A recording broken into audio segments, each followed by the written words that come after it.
What do child-free people do all day? We get this question at bars, parties, concerts, email, and all sorts of random situations. It's an interesting question because parents are baffled as to what we can possibly be doing with our time if children aren't in the picture. We also get this question from people who are considering the child-free life. In this video, my partner Rick and I break down what each of us does every day and how we are still busy and sometimes even overwhelmed. Also, please comment below with what your child-free day looks like. We'd love to know. All right. Here we go. Before we start, I just want to give ourselves both credit for the amount of patience that we had setting all this up, because for those... I think it took us 3.5 hours. Yeah, for those who don't do a lot of production, it took us 3.5 hours to set this up. So I know it's so simple, but it's I know we tough couldn't. There was an audio glitch we couldn't figure out, so we were had hearing to. an echo, and it's boring. We won't get into it, Yeah. but it just. But we're here. We're here. Yeah. So I want you to know. I'll start by saying that I'm actually very excited about discussing this topic. Oh, interesting. Yes. Okay. And why is that? This is why. Okay. Do you think that the majority of people feel that they know what it's like to have kids and what that day-to-day looks like versus someone that doesn't have kids or a couple that doesn't have kids and what their day-to-day looks like? Oh, yeah, absolutely. And I think that's the reason we get the question, like, what do you guys do with your time? Because parents, it's hard for them to envision if I don't have to take the kids to school, make their lunches, story time, soccer, dance, and all the things, then if I had this huge gap of time, what would I do with it? So I think that's why we get the question. But we never ask parents, what do you do with your time? Because it's pretty clear just from media, from movies. And for me, I have had a real front seat to that experience because of my niece and my nephew, and also because not all, but a lot of my friends have kids. Yeah. And that's why we're here to tell you and everyone that's watching what people do. I mean, for us, we're going to tell you what we do. Yeah, for sure. And I think it's really important to not get offended by the question too, because I have seen in comments that people get really offended by the question because it could be an assumption that we're all just laying around with our feet up. Mm-hmm. Netflixing and not doing anything, which, by the way, there's nothing wrong with that. And we do that sometimes, but it does take away from the truth that we're extremely busy as well. We aren't busy with children or having to take care of children. The truth is, I think we're hardwired to do nothing at times and rest.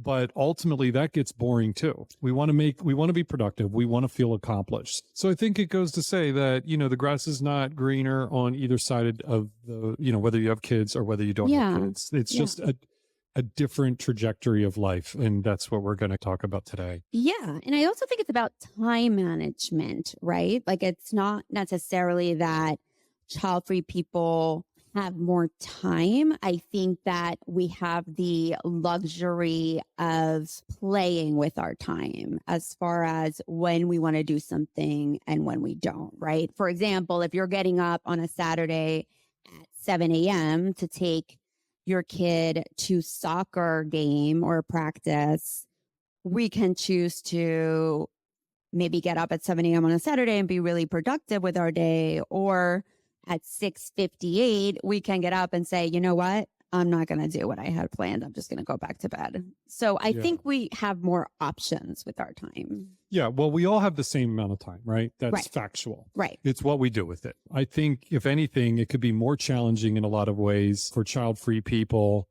to fill their time when they're not required to do certain things. It takes a little bit more self-motivation. It takes some initiative to discover different places to go, as opposed to being required to. If you had kids, I have to go to my son or daughter's soccer game. I have to go pick them up from school. Birthday parties. I have to cook for them at night. I have to do these things. I think that most of our community feels overwhelmed with their lives. And I think that it's a misconception to assume that child-free people have all this extra time, because we've spoken to people in our community that do so much already that they just can't possibly imagine adding children to the equation. And a lot of the people in our community also have pets, and pets are really time consuming as far as their care and really being on top of them, because we love them so much and we want them to be healthy, and we schedule our time around their walks and their feeding. So there's a high level of responsibility. All right. But I will say that pets are definitely easier to take care of than a child. You'd agree with that? Yes. Okay. I wasn't comparing. Okay. But it came across a little bit like that. So I'm just making it clear. No. I meant if you have a lot of things on your list, plus you have a pet, now you have to. Before I met you, I lived alone with Eddie, and I had my full-time job. I was teaching yoga at night. And at that time I was doing social media on the side before I started my company. So it was my entire day revolved around coming home to feed and walk Eddie. And it was really challenging. Yeah. And I wasn't saying that Eddie was unmanageable, but I really had to schedule my day around him because it was just me. But let's get into it. I know you wanted to talk about a couple things, and I do too, as far as how we spend our days. I think we should probably address the fact that, even though I don't think of you this way, that I'm more of the extrovert in the relationship and you're more of the introvert. However, I find you to be extremely social when we're out, but you like to stay home a lot. I've been this way since I was a kid. And the good news for you, because you're an extrovert and I'm clearly an introvert. And I'm a social butterfly. Yeah. And by the way, thank you for that, because it's really brought me out of my shell.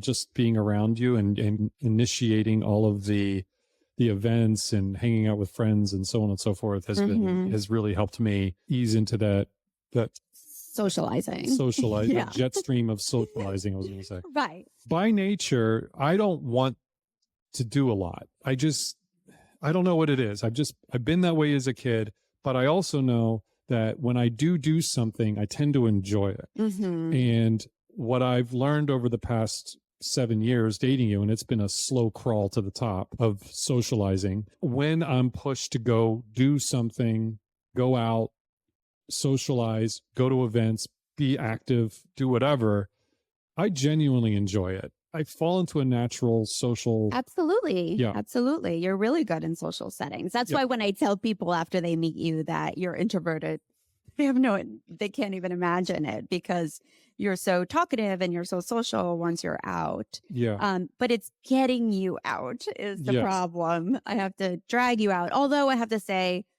probably in this past year, you've made a real effort to trust that I'm not going to take you somewhere or introduce you to people that you're not going to like. Right. And also I I am the friend maker in the relationship. 100%. Oh my gosh. We wouldn't have any friends if you were like me. See, opposites do. Yeah, it works out really well though, because I really enjoy meeting new people and making new friends. I feel completely comfortable talking to strangers. So it actually does benefit you because you don't have to put in any of the work and the effort. So let's get into what our weekday looks like. So in the morning, you always get up earlier than me, or sometimes we get up at the same time, but I am not a jump out of bed girl at all. I'm actually slow to rise. You're a slow to rise. It's a process for those who don't know. Oh I mean, you're a process. I used to be so much grumpier. The patience. Like I get out of bed. I got to get up. The minute my eyes open, I'm out. I'm off that bed. I'm like, well, let me tell people what I do as opposed to, because you like come out of bed and you're ready to go. I have to like really process my morning. Okay. But I like to take my time in the morning. I'll go on my phone and check my emails for a little while, see if there's any emergencies, any texts from my mom that I need to handle. And then I oftentimes will watch the end of whatever show we were watching the night before if I fell asleep. And then I spend some time in bed doing all sorts of stretching because that makes my back feel really good. I open up my shoulders. I work out my neck. It's almost like its own I'm going to yoga. stop you right there. Do you think parents with people with kids do this? Because I'm going to say no right off the bat. I mean, I shouldn't say that. That's not true at all. So after I stretch, I get up and then I go grab my coffee from the kitchen counter, which you have picked up for me because you go to a Starbucks every morning for both of us. So I was talking to my nutritionist the other day, and she was telling me, we were just talking about coffee, and I was like, yeah, and I get up and then my coffee's there and I drink it. And she was like, what do you mean your coffee's there? And I was like, oh, because you go pick up coffee for us every morning. And she was like, oh, that's nice. Well, thank you. I appreciate the nutritionist bringing that to light because I put a lot of effort in getting your coffee.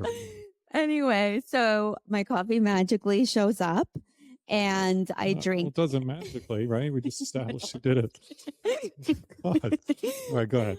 And then I start my day. But tell people what you do during that first hour. So it's not as slow as yours. Mm-hmm. You know, like I said, I sleep pretty well. So when I wake up, I'm pretty rested. I will get up, I will get dressed, and I'm out the door between 6:30 and 7:30 to get coffee. When I get back with coffee, I go out to the balcony. Eddie usually joins me. I sit on the couch that we have out on the balcony and I meditate.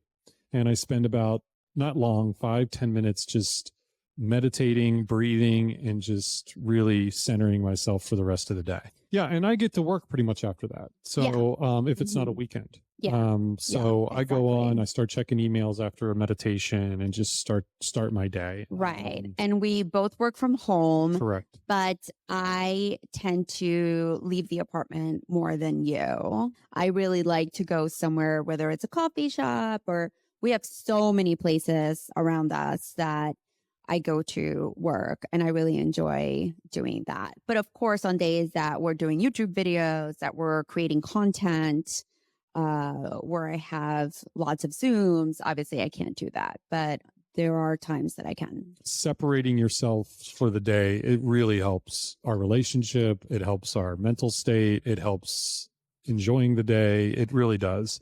I mean, like you said, we have days where we have to work together, and we do. Yeah.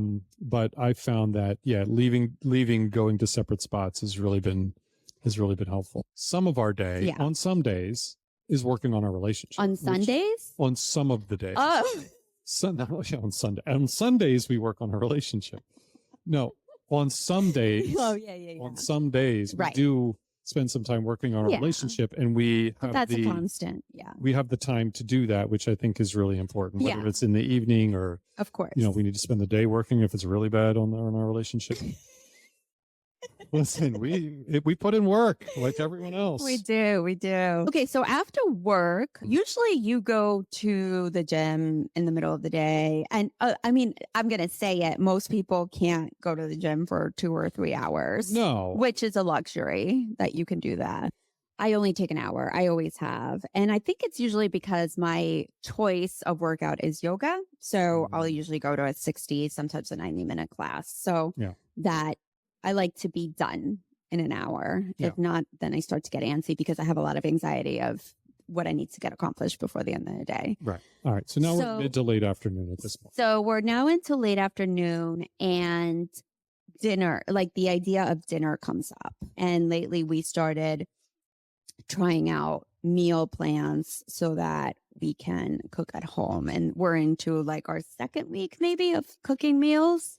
Yeah, we're cooking one tonight. Yeah, we are. But again, the other problem is, and I'm going to just throw you under the bus, is that when we buy meal plans, you're not in the mood for them, and you rather not make the meal and order a pizza. You're right. I'm sorry. I just don't have patience to cook. I need to work on it. But you don't do the cooking. I cook. Well, I chop. You do. You'd like the, I do the chopping. I do prep work, and then you actually put all the ingredients together because I just can't do it. You make it better. I'd be happy to if I could do it. I'd love to impress you with that, but I just can't do it. Then we obviously also during the week also go out to dinner with our friends. Actually, I was going to say happy hour, but that's me. Yeah, that's not me. I do a lot of happy hour. I also think geography plays a lot into this. For those who don't know, we are downtown. We live downtown Austin, so we are really close to a bunch of different restaurants. So it That's makes it convenient. true. If we were in a That's house true. in the middle of a neighborhood, 15 minutes away from like a restaurant, we Right. would definitely eat in more. So You're right. You're right. It's just so easy. Even in our building itself, we have 1, 2, 3, 4 restaurants just downstairs. So it's speaking of, yeah. you want to go to one tonight? Right? I'm like, it's getting late. This is what I mean. This is what I mean. I know, but I mean, I'm just saying. Just for the record, and we'll have it here in public that I do want to cook and like to cook. But and you are a great cook when you do cook. Okay. I am not. So dinner, or we go out with our friends, or I do happy hour. We spend a lot of time together. I feel like It depends. I do mean, we during spend too much time together? No, we do spend a lot of time together. I think that's a testament to the earlier part where we talked about how much we work on our relationship. No, we spend a lot of time together at night. You do go out often with your friends, which I applaud. And I wouldn't say often. I mean, but once a week on the reg. Yeah, once a week. once a week isn't often. Yeah. Yeah, but most of the time, we'll make dinner and And we then do the typical TV, right. watch We watch whatever. right. You know? Just figure out what we want to watch, and then eventually it's bedtime. We go to bed. We go to bed early. We usually go to bed early. As I'm listening to this, we're Sounds really boring. I think we need to step up our game. I think parents I think parents that are listening to this are like, they are not having that great of a making time. the most of their time. Actually, I think because we do it all the time, it sounds boring, but it's probably for it's some relative people a nice day. And that's Right. just the weekdays. On the weekends, we definitely tend to step it up because I am activities queen. Yeah. There's so much to do here, and I really like that. I think, like, for example, we played Electric Shuffle the other day, which was so fun. Yeah. It's the tabletop version. shuffleboard, Yes. which apparently is really getting popular, like pickleball right now. So that's Right. They opened one in Austin called Electric Shuffle, and we went and did that, which was a lot of fun. It was a lot of fun. Yeah. And our friends have been trying to get us to play pickleball for a while. I really enjoyed ping pong. We like to go see comedians. We like to go see bands on the weekends. And we're actually really lucky because we live across the street from a giant for Austin music venue. So it's very easy for us to see performances, which is really nice. I do enjoy when it's a nice night to go and we go to a food truck park and we hang out outside. We have a little something to eat. And we bring Eddie. Bring Eddie. We'll meet some friends, and that's a big favorite for me. And obviously, because we have the lake here, we can go kayaking anytime. Yep. So the options are really endless as far as things to do. We don't have to really think that hard or work that hard to find stuff. What's your favorite thing to do with your time? It doesn't even have to be about us. No, my favorite thing to do is eat. I mean, that's why I'm carrying this extra 15 pounds that I'm trying to lose. But food is that's true. I mean, food is just so I don't know what it is. It's just something that I just can't get past. It's like I know. And I'm a tech geek. We can bring it up. I'm a nerd. Proud of it. I really enjoy my tech stuff, whether that's working out something on the computer or playing around with VR or, exploring, watching YouTube videos on AR and all the technologies that's coming out around that. Yes. So I would say that's a big passion of mine. I think you know that. Yeah. Absolutely. But yeah. What about you?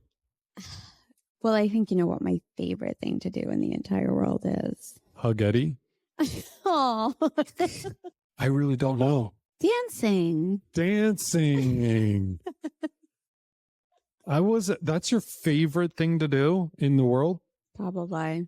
Mm-hmm. Yeah. And I'm not a dancer. I know. I know. Yeah, I love it. And I dance around the house. I dance on the coffee table. I dance on the bed. If there's music, I'm dancing. I'm aware. She dances in her, like, she'll be moving in her sleep sometime, and I'll be like, is she at a club right now in her dream? I really think that. Yeah, I think you're just always moving. I'm always moving. It's all the Latin blood. I mean, I was just I always call it dancing. bubble blood. Yeah. It's like if we'll be walking Eddie, and it's faint. and she'll hear music that I don't hear off in the distance, 3 blocks away, coming from an apartment window on the 5th floor. And she'll just start moving, and I'll be like, what are you doing? And she's just like, I think there's a DJ over there, or someone's playing music. And I call it bubble blood. Like, you can hear it and you just start to move. I do. Yeah, I do. I just don't have those skills. So yeah, dancing, and I have a good mix of I do love like a night out dancing, and then I equally love a day hiking. So I have this city country girl balance going on, and I think I always have, because I'm very much into my spirituality, and you know how much I love rituals, and put me in a sweat lodge with a shaman and I'm a happy girl. Yeah, and I love that stuff too. Yeah, so I think I never thought I was going to both. Yeah, I never thought I would be into it as much as I have been. Yeah, well, the obvious thing that we haven't talked about that we spend a lot of time doing is working on the Childfree connection. Absolutely. That's the nice thing about this. It doesn't feel like work. It's exciting. Everything we do is fun, I know. exciting. And most importantly, helping other people at least understand this trajectory of life. And as we work our way through it, even in our experience of being a little bit older than most, a lot older for me, but this not having kids and this trajectory of life is very different. It's often not spoken a lot about. And it's great to be a part of a project and a channel and everything that we're doing to bring light to that and to show folks, this can be a life that you enjoy. It doesn't have to feel like you're less than. It doesn't have to feel that, that you don't, you did something wrong by not having children. Right. You don't have to feel regretful about it. You don't have to feel like you're missing out on anything. I think it's just really exciting to shine a light, as you say in your program, on this path, and and for us to physically explore it and vocalize it. I think that we should end with just a boatload of gratitude, like we just mentioned, because we are so grateful for this lifestyle and we celebrate it all the time. Yeah. And obviously we talk about it all the time because we really, truly love it.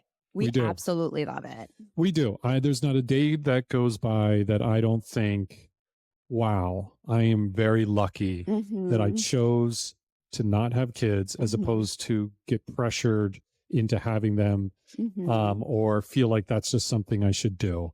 Right. I truly can say that 50 years in, there's not a day that goes by that I'm not grateful and appreciative of the time that we have to work on ourselves, the freedoms we have to do what we want, the spontaneity to just pick up and have a good time. Yeah. And we didn't even get into travel or any of that because we just wanted to talk about the day to day, because usually people just talk to us about what do you do every day. I mean, the vacations and all the events and all that stuff is a whole different thing. And so I'd love to hear in the comments below on what your typical day looks like. Feel free to type away and give us a breakdown, because I'm really curious, and maybe we can get into that and discuss some of it on Instagram or some of the other social platforms. Yeah, absolutely. Sounds good. Okay. All right. Maybe we'll go make dinner now. I'm thinking we go out. Goodbye. Bye. Please let me know in the comments below if any of this conversation resonated with you. And also, please share what you love most about your Childfree Day. Watch this video next, where I break down the parent and non-parent rivalry and what causes this so-called competition. We thank you, we appreciate you, and we're excited to see you next week.